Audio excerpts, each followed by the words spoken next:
Hali adam imani kamil bulup Allah'tan gerti korkalların derecesine çıkmak için ne etme gerek?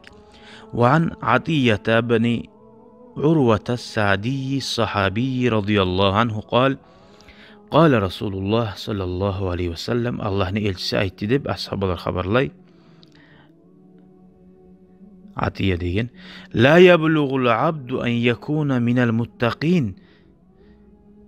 Allah'ın kulu Allah'tan korkanların derecesine yetişip olmaz hatta yada ma la ba'sa bihi hadaran lima bihi ba'as.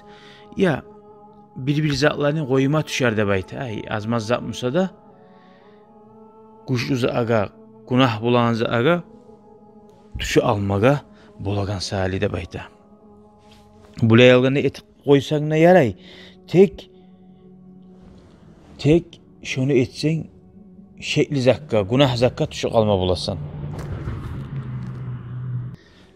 Ravahu at-Tirmizi.